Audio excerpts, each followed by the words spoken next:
Thank you. We're live. Hot mic. Okay, thank you guys for joining me. Just a little bit of a prologue how this came about. It goes without saying that piracy piracy has been this disruptor of multi-billion-dollar corporations, but at the same time, the piracy zeitgeist right now has a lot of misconceptions, a lot of gray areas. There's a lot of public witch hunts, a lot of deception happening around that. So, whenever I was originally kind of concepting this panel idea, I wanted to take this really kind of stupid, tongue-in-cheek cyberpunk approach to it. And I took a step back and I thought to myself, well, it's that kind of attitude that's really perpetuating a lot of the stereotypes around what piracy is and is not. It's that kind of attitude that ultimately hurts the people and the companies that are on the receiving end of our misunderstandings. So that's why I invited all these amazing people out today. I wanted to get different viewpoints around the global piracy discussion. And thank you guys for joining me. Thanks, John. So a question for everybody here. What would you say right now is the biggest misconception around what piracy is and is not? We can start with you, Adam. Misconception. I mean, oh God. I mean, I think the labels. I think there's shared blame everywhere. I think that the problem with it is that labels have tried to control technology, and technology is fundamentally uncontrollable. When we shifted from LPs to compact discs, we controlled the shift in technology. We tried to control the shift in technology from CDs to digital, but it's uncontrollable. And I think that we have not created the framework from a rights issues in terms of licensing to enable the kind of user experience that people want. And the problem is that the user experience, to be able to find something on a BitTorrent or something like that, the user experience is pretty good. You can generally find what you need whenever you need it. I think that what's interesting is there are new companies coming online that are kind of enabling the legal ways of doing things. And I think what was very interesting recently is what Netflix released a bit of research a few weeks ago saying when they go into a market, traffic on P2P goes down. Which I think speaks to the fact that if you deliver a quality user experience within the legal rights frameworks, and you work with the rights owners, you can actually decrease piracy. And I think it's remarkable to me. I mean, listening to the folks at BitTorrent, I mean, they're trying now to really partner with labels and content creators and content owners to leverage what they have in terms of scale and distribution to kind of craft a user experience that is great for the artists and content, the rights holders, but also great for the end users. We screwed it up. When we put Napster out of business, we basically diffused 25 million people into the internet, and you can never put that back in a bottle. And that I think was probably the original sin that we made as record labels and as copyright owners that created this situation that we're still dealing with 14 years later in terms of piracy. Cool. Straith? To me, one of kind of the primary misconceptions about piracy is just the notion that there are pirates, that the people who are downloading content are not fans. And in fact, this audience is actually one of the most valuable audiences there are online.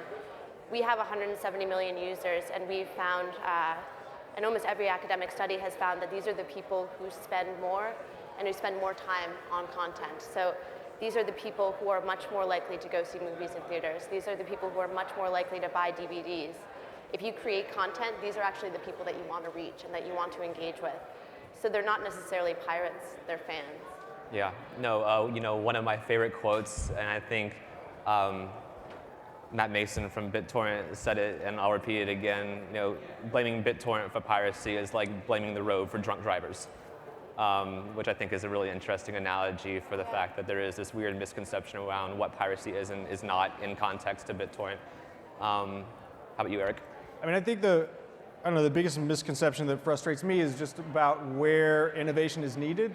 I mean, usually when people talk about innovation in the area of content, music, films, whatever, they're talking about some sort of like delivery mechanism or some sort of technical solution or something like that. where like we still basically haven't changed the way we package and promote and position and price and all that boring basic stuff. We haven't changed how we do that as we've moved from analog to digital. And so like there's still innovation that's needed before we even talk about what service or platform or what app or whatever it's going to be on. Like we need to figure out how to create and package and sell albums or films or whatever we're supposed to have in this new digital world, and then we can worry about how to deliver it and how to manage rights and all that stuff. Great.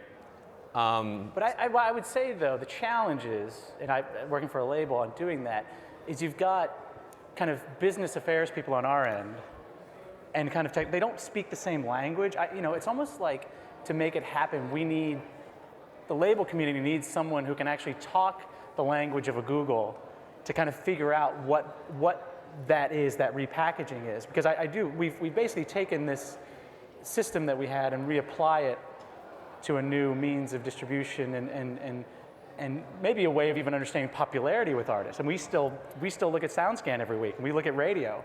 Those things don't matter. I mean, I've worked with bands like the XX, never were on the radio, never had a tremendous amount of press, never did Saturday Night Live, and they've sold 2 or 3 million records worldwide throughout those means. And they're our #1 artist on Pandora. They are BitTorrented like a motherfucker.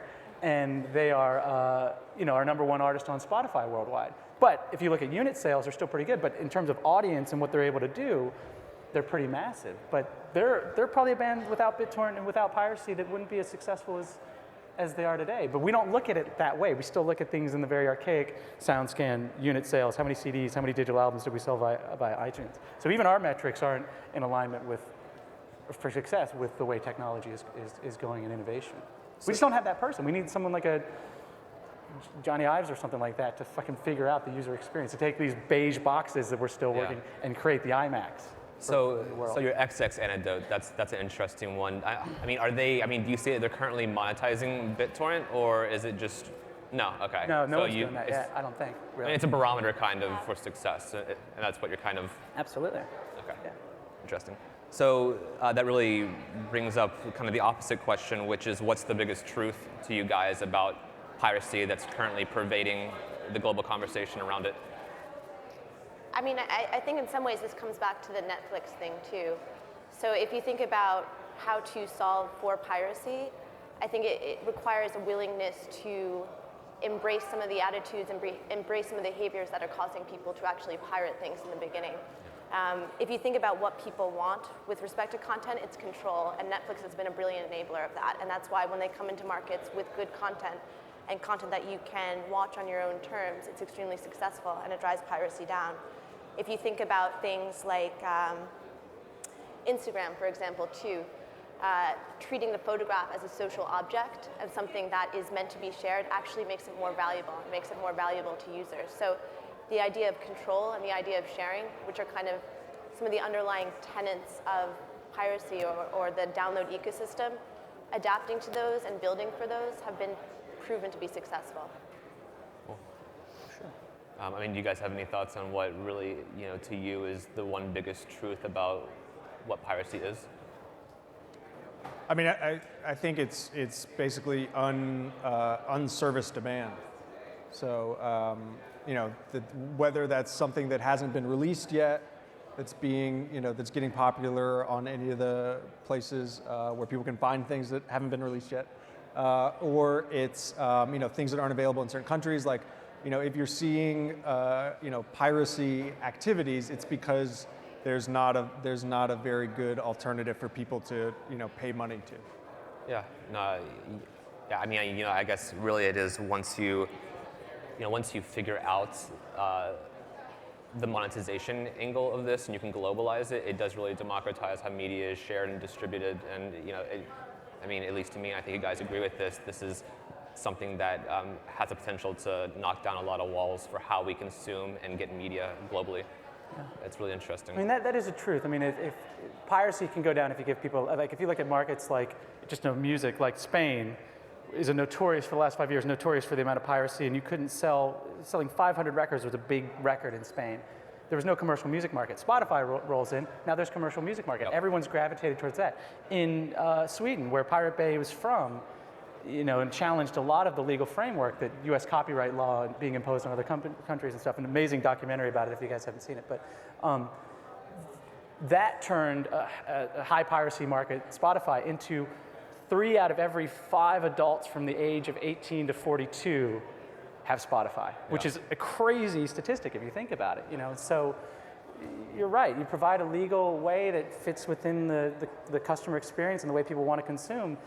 People will pay $10 a month just for have the real record and have it on their phone and all these other ways, or exclusives, or however Spotify is trying to create value. So it can work if labels want, but it took us fucking 18 months to license Spotify in the US. We're idiots sometimes. And that's a really good segue into the question that I wanted to ask you, Straith. I think as everybody in this room knows, BitTorrent has always been under a lot of fire. You've been kind of lumped in with these pirated media aggregators. You've been, almost quoted as being synonymous to piracy. How are you guys kind of combating these accusations? Yeah, and the first part is kind of the truth about what BitTorrent is. It's not Napster, it's not the Pirate Bay, it's not a place where you can actually go to download content. You can't, quote, download a file on BitTorrent.com. Right. We don't point to infringing content, we don't host it. We were founded to support internet innovation and not piracy. And that's really where the strength of the technology is. There are, you sort of mentioned it before, but there are a host of technologies that are involved in copyright infringement. Everything from Google to iTunes to the software that you use to rip DVDs.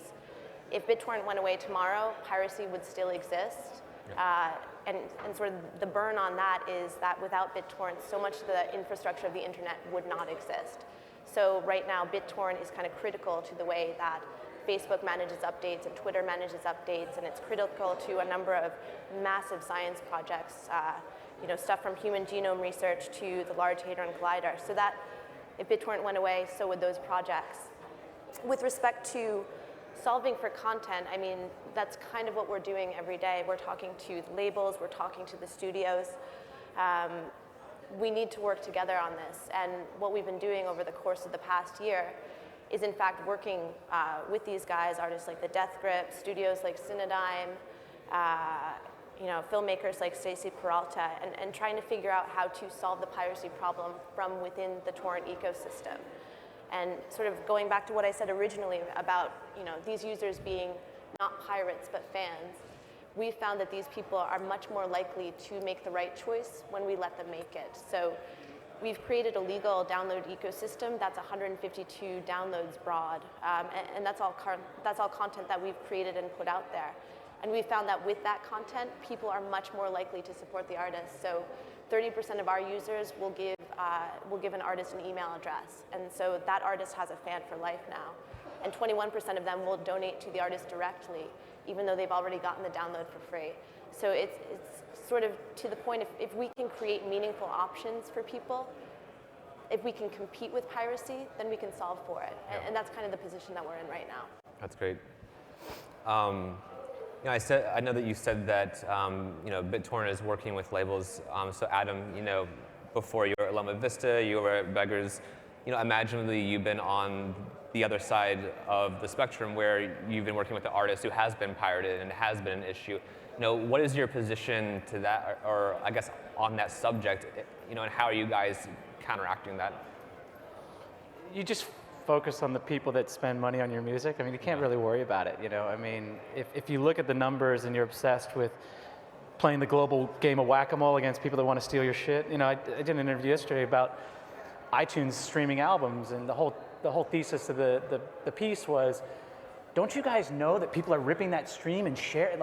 Of course, but we're also doubling our sales during the pre-order. So you take that little bad thing with people who are going to steal your music anyway, and you have an opportunity to sell twice as many pre-orders on iTunes. It's all a give and take.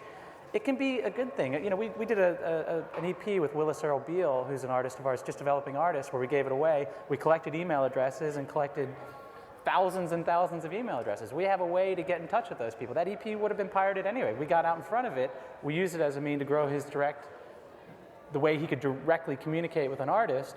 And now we've got those people for the setup for an album that we're putting out in September. So you just have to be smart about this stuff and not just stick your head in the ground and hope it goes all the way, which I think with the label, I'm really bashing record labels right now. They're actually not too bad, but like, they can be somewhat idiotic. But yeah, you can't put your head in the sand and just be like, this will go away, because it's not, unfortunately.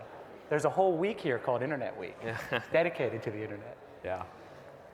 So a question for all three of you. So you each represent companies that have massive audiences that speak to all walks of life. But the one connecting thread between all three of your companies is that in some way or another, you facilitate the way that media and ideas are shared, right? So I guess my question to you is that because you have the finger on the pulse of the audience that we're really speaking about here, you know, what are some of the themes and trends that you're seeing within each of your own communities around, you know, piracy or the way that, you know, these media files are shared and distributed?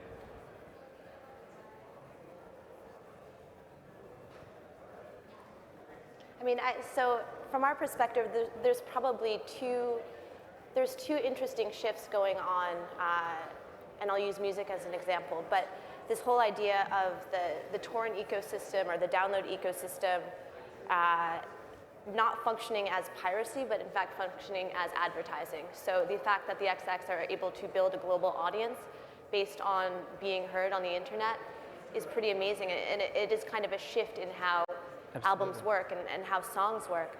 I think kind of the second interesting thing that we're seeing and we're trying to get ahead of is this idea of kind of crazy hybridization when it comes to content and commerce. So, you know, the first sort of step into commercializing the internet is to erect these massive warehouses like iTunes or Amazon, for example. We think that those will probably remain intact, but what will also happen is that those stores will be decentralized. And effectively, what we're trying to build right now, we have an alpha project called the BitTorrent bundle that we worked with Cascade and Ultra Music on. What we're effectively trying to build right now is kind of the record store of everywhere. So a storefront that exists inside every single piece of content. So if you're an artist, your content becomes more valuable the more times it's shared because another little storefront pops up where you can engage with users. So those two things, kind of the idea of a song being a flyer, and the idea of a song or an album being a storefront are kind of the more interesting things that we see when we look at piracy right now. Cool. Yeah, I think you know, especially with the Reddit audience and just in general, I mean, I think the most interesting trends are all happening in the gaming space by far. I mean, if you look at something like you know, Kickstarter and Kickstarter type things, it's not really about the crowdfunding part of it. It's about this is a new way to package and a new way to get people to pay and support, you know, artists or game developers or stories or whatever that they like. And so you're seeing people, you know, really use this as a way to just to get their fans excited and to, you know, get new fans instead of a way to, it's more about that than it is about the actual like crowdfunding part. I think it's interesting if you look at the Daft Punk campaign recently. It's a brilliant marketing campaign. If you have a chance to just go see the stuff that they did. I use the analogy like, you remember in Jurassic Park when they stick the goat into the Velociraptor thing and it's still there the next morning because it's tied up, and they say, why didn't eat it? And well, the Velociraptor likes to hunt. I think we have that now in terms of how people consume information. People want to hunt information. I can't push stuff towards anything. I mean, Reddit's a great example. Reddit just, you can put a video up there and all of a sudden, so many people have done it, and you're like, what the fuck happened to this? Oh, it's on the front page of Reddit. You know, that's why the video went from 300,000 views to 1.5 million in a night. And I think that kind of marketing, what we do as a record label now is all we can focus on is record making. We have to make the best music we can possibly make because the folks on Reddit will call us on our shit if it's anything but good. And they'll upvote us to rip on it as well, as much as they'll say. I mean, we did this thing with the XX where we gave the record to one person to stream and we let people share it around the world, and we built a map kind of sharing it. All of a sudden, we had 300,000 hits on the site within an hour, and we looked, and Reddit people were trying to get a share in Madagascar. It was the only country in the world that hadn't had a share yet. And they were like, find someone in Madagascar and send them the album, blah, blah, share the album. And I was like, that's some crazy shit, you know, and 300,000 views. And so that stuff you can't plan for in a marketing plan. All you can do is do something cool with a great band who made a great record and hope that people take care of the rest. You know, you can't just say, let's get on the cover of Rolling Stone and a thing on the radio and make it happen. You won't sell records. There's so many bands that fail nowadays just because their campaigns are so like kind of top heavy and not bottom up. They just try and impose it on people, and I think that doesn't work anymore. Yeah, that's a really interesting thing, Erik, because the thing about Reddit and why you're in a unique position is that you kind of have this real-time 30,000 foot view of how people are sharing and distributing ideas in media, and you're kind of watching the future create itself. So, with that perspective, how do you see that evolving over the next 12 months? I mean, just looking at it right now versus what you've seen in the past 12 months, let's project out the next 12 months. Sure. I mean, one is you're seeing people do things that kind of cut across the traditional, like just genre categories. Yep. It's like one of our most popular music subreddits is Frisian, which is music that gives you that like spine tingly feeling, like when you listen to it. And so that can be in any genre. It can be classical, it can be EDM, it can be whatever. And so that's like a subreddit, a music subreddit that blew up, and now people are, because there's no, well, there's probably a Songza station for that or something, but like there's not a good ways to find just that like new category of music. People are now creating, different front ends for basically YouTube videos, maybe a few SoundCloud files, but they're now creating new sites and new sort of like plugins to listen to, YouTube videos that have songs that fit that category as curated by the votes on Reddit. So they're not only creating categories, they're then creating ways to like sort of enjoy music curated by people who make that category a category? Yeah, well, that makes sense. Okay, good. Yeah, so what you're saying is that people are kind of banding together around shared interests because they aren't being serviced elsewhere, and that's kind of these communities that are coming together and sharing information back and forth, and that's kind of how you see that evolving over the next 12 months is kind of like these niche communities just springing up organically because they aren't being serviced. Yeah, and because if you're picking what music to listen to all day while you're coding or working or whatever, or driving, like it's much more interesting to, I don't know, to sort of have fun and be curious with the whole category itself than with, kind of the traditional offerings. Okay. I like it. So Straith, kind of the same question for you. So you said a little earlier that, BitTorrent accounts for this massive amount of the global internet traffic. And that if it went away, things would kind of go a little haywire and crazy, which is a lot of power, by the way, that you guys have. So, how are you seeing the way that people share and consume media evolving over the next 12 months, and how do you see BitTorrent playing a role in that? I guess in a couple ways. I mean, to the point of, to Erik's point about categories kind of disappearing and merging, I think that we're seeing that a lot from an artist standpoint too, in terms of what you make and what you publish, not necessarily being an album or an MP3 or a video, but kind of being, a hybrid collection of that. And there really isn't a file solution for that aside from a torrent. I think that there's also kind of an interesting thing that's happening right now, and Adam said it too, you can't kind of just push content out there and expect that people will gravitate towards it. But the way that we work and kind of the way that the internet works is that when people have a stake on it and a stake in it, it does move. And so what we're seeing is kind of this idea of philanthropic fandom. So people are willing to contribute to an artist and contribute to a cause when they feel that they have a role in getting it out there. I mean, that's Kickstarter, that's kind of every YouTube star right now. You as a fan feel like you're vested in the artist's success. So it kind of becomes a different challenge. You're not straight up trying to acquire fans now.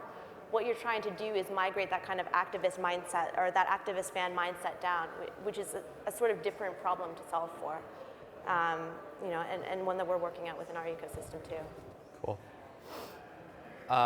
So that's really all the questions I have for you guys. Yeah, I think we kind of want to open it up to questions and answers.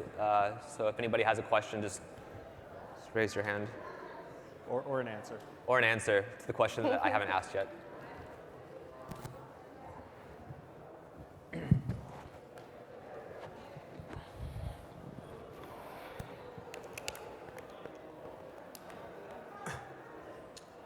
Thank you guys for coming out. Really interesting topic.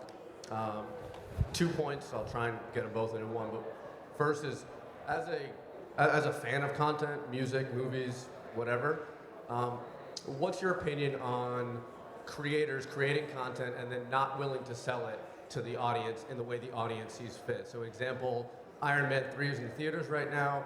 You know, I have a better theater at home that I'd much rather watch that in. Why am I not able to buy that Blu-ray, but I'm able to BitTorrent it? So, you know, how is the justification for me not? You can. There's a service where you pay $30,000 a year. Sure. To get I think they have movies at the same time. They have 5 people in Hollywood that do it, and it's Yeah, wonderful. right. But you know, that's not realistic for anyone in this room, for anyone that I know, for anyone. There's a price. They've defined the price point, right? Exactly. So where is the price point? And you know, maybe Iron Man 3 was a bad example. A better example would be a music that's not available in a certain region because the album's released in London, but not in United States yet. So UK release went out, US release didn't go out. I can pirate that music. I'm willing to pay for it. They won't sell it to me in a manner that I find appropriate. I think Louis C.K. proved this when he put his content out there the day after it was filmed and sold it at a reasonable rate. I don't think BitTorrent numbers were through the roof for that. And then my second question is if you're a musician and an artist, are you in the wrong industry if you're in this industry to make money? This is an industry about creating content, creating music, creating art. You know, go do that and worry about the dollars later. If people are stealing your content and listening to it, like, shouldn't you be proud as a musician that people want to do that and find your content and go after it? I'll leave with that. It's a lot. So 2 mega questions. Yeah.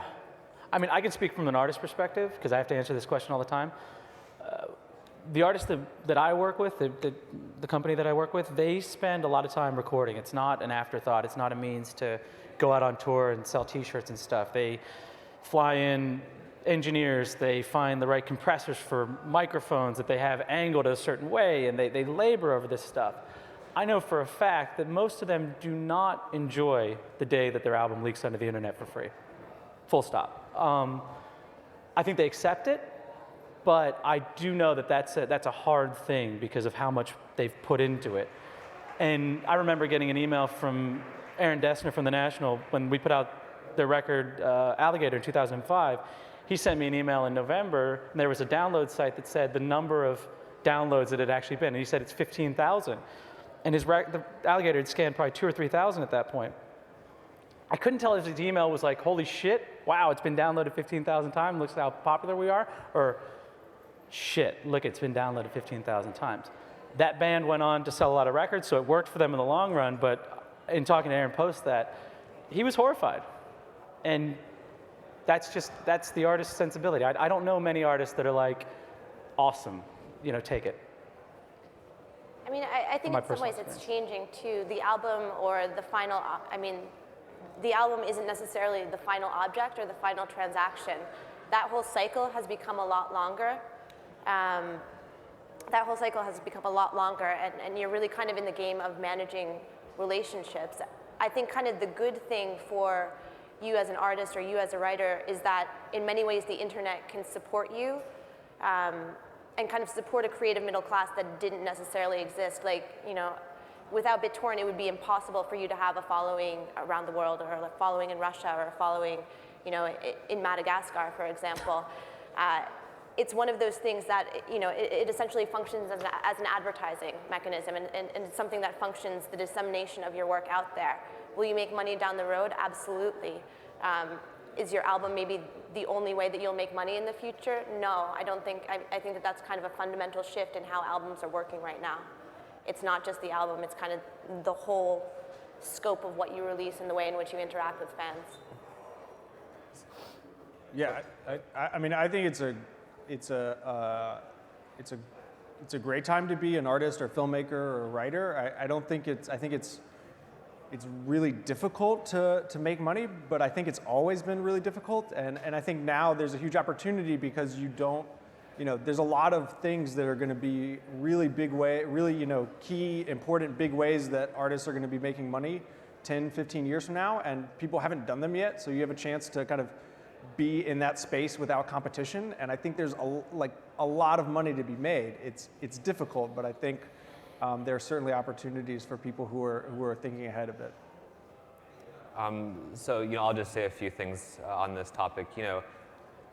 People often kind of forget that making really, really good content can be kind of expensive sometimes. I mean, your example of Iron Man 3, if you don't want Iron Man 4, then by sure just go download it so they don't have the money to make it in the future. That's totally fine. Oh yeah, no. Well, what I was going to get to is just 1 second. What I was going to get to is that we brought it up earlier. There's still a lot of ground to cover in how we monetize distribution online to get you that content earlier and globally. I definitely think BitTorrent as a tool for accomplishing that. There is a way to make that happen. We're just not at a stage at it yet. So all I can say is maybe be patient. I know that on the Vice side of things, look, we've been distributing our content for free since day one for the last 19 years. We do get, a lot of people who are like, well, why don't I have Vice in, Zimbabwe, or why can't I get the HBO show in Canada or in the UK? And we're like, okay, well, look, it's coming. Just wait, and we promise that we'll get it to you. So again, patience. We're figuring out a better way to get that content to you. It's just not perfect yet. I have a question for BitTorrent. Can you elaborate more when you said that there's going to be digital, essentially like a digital retail front traveling with content? Like, what's the user experience like? Anything that you can elaborate on? I know it's not exactly public, so whatever you can share. No, in fact, kind of the alpha that we're working on right now is public. You guys can check it out. I think it's bundles.bittorrent.com/cascade. The idea behind it is that the actual, and this is a case where we've created a gate inside a torrent. So if you go to the site, you can sample half of Cascade's content for free. I mean, that's free and available to anybody. If you want to support the artist, you can enter your email, and that instantly unlocks the premium content that's in the file. In this case, it's never before seen footage from his 2012 Freaks of Nature tour. So just by interacting with the artist, just by supporting the artist, you actually get to unlock good content.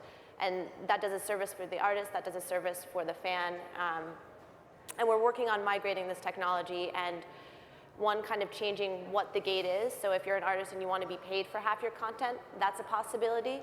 And we're working on sort of this engineering idea of mutating torrents so that interaction literally will be an interface in every torrent on the internet, if that's the interaction that you want to have. So that is kind of the idea, where every single song that you publish, if you want to publish this way, will effectively be a storefront for your content. Sounds neat. Quick question. So it sounds like you said piracy will sort of go away if we make things easier to access. I don't think it could be any easier to see Iron Man 3, right? So there's no real reason to steal Iron Man 3. It's playing on 4,000 screens 10 times a day. So if you can't get HBO and it's sort of complicated to get it direct to consumer, I understand stealing the Game of Thrones, but where's the justification for pirating movies, right? In 3 months, Iron Man 3 will be out, right? So you'll be able to rent it and pay for it. You can do that now. I just feel there's sort of a bit of a romanticizing of hacking and pirating culture. And I don't think anyone will be happy until everything's free. And that's my fear, is that we're breeding a culture where everything needs to be free. And in 10 years from now, forget it, today people already don't want to pay for Casablanca. They don't want to pay 99 cents for it. It should be free. It should be part of my subscription, so to speak. So, but that can't happen, we know, for every type of content. So how do you see that evolving in the future? I'm actually not certain that people will not pay for content, and I think sort of the result of our experimentation with artists and with studios and with labels is if you do serve content up in a way that is meaningful to them, if you do give them the choice to do the right thing, then they will, and they will in large percentages, and that, you know, we've actually mentioned this twice before, that is the Netflix effect.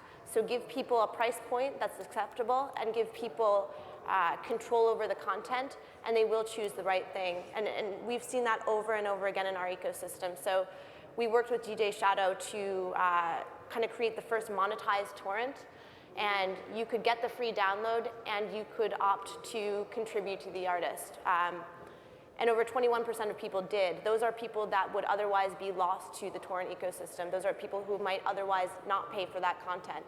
And they chose to do that. So there is definitely a willingness to pay for stuff. And I think the biggest frustration that we hear from users all the time is that I do want to pay for content. I do want to support the artist. I'm just not given the choice to do so. It's a tough one.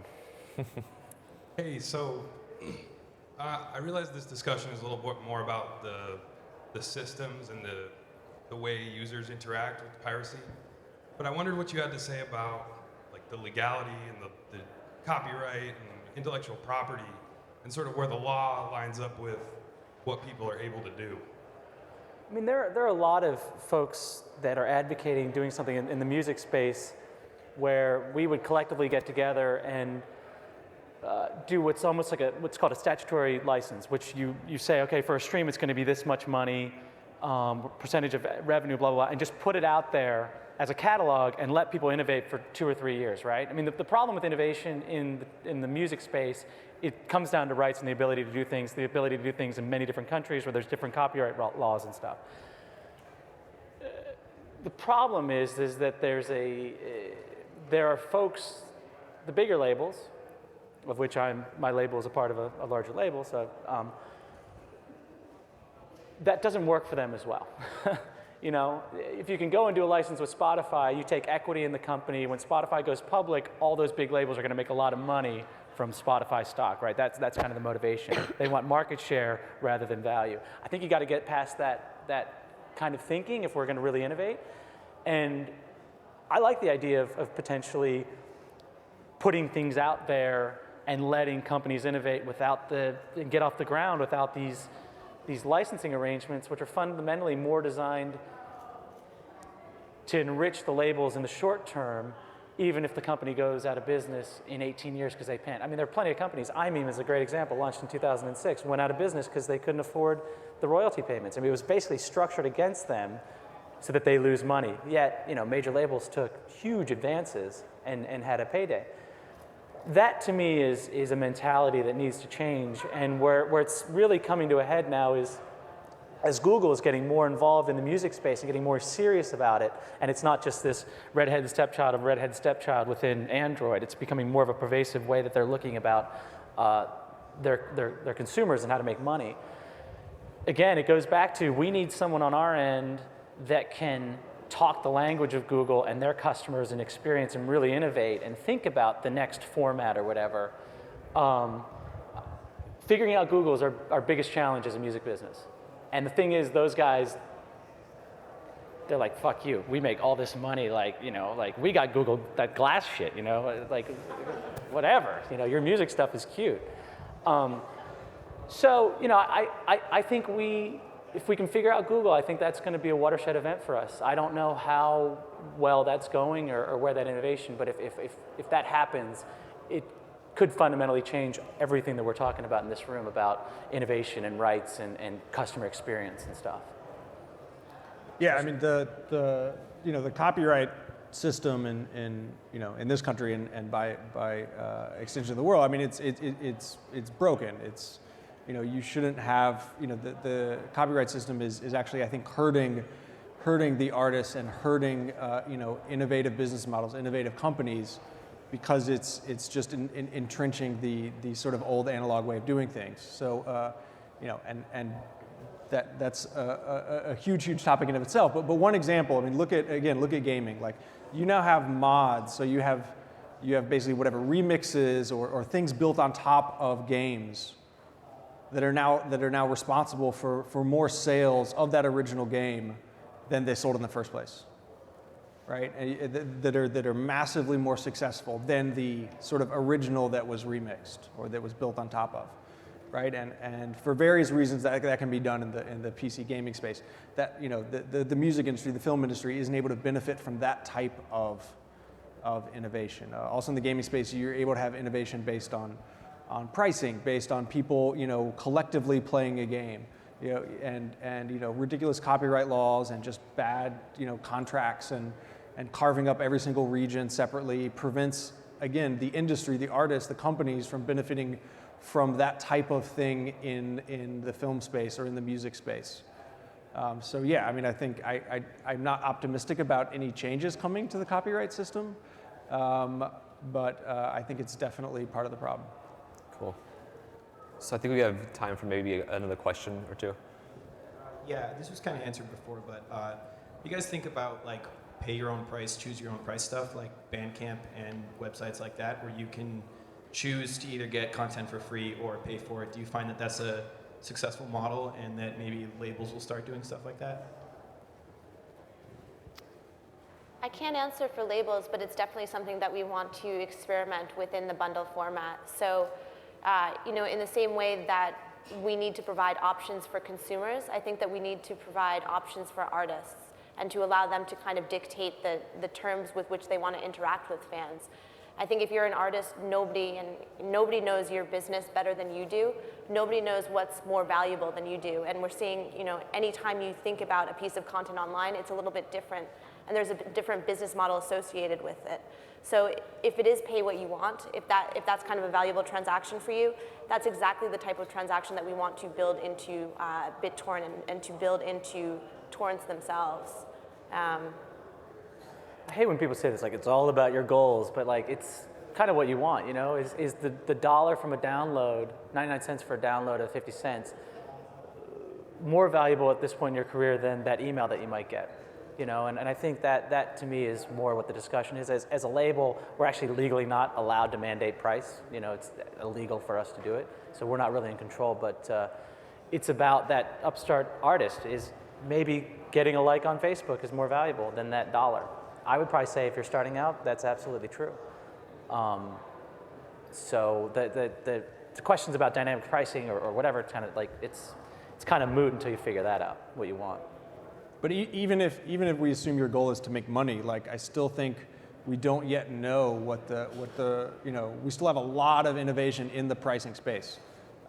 Because I'll talk to people in the film business or book business or music business, and they'll be like, "Oh, it's insulting to the artists if you price something lower than $20 to download a film."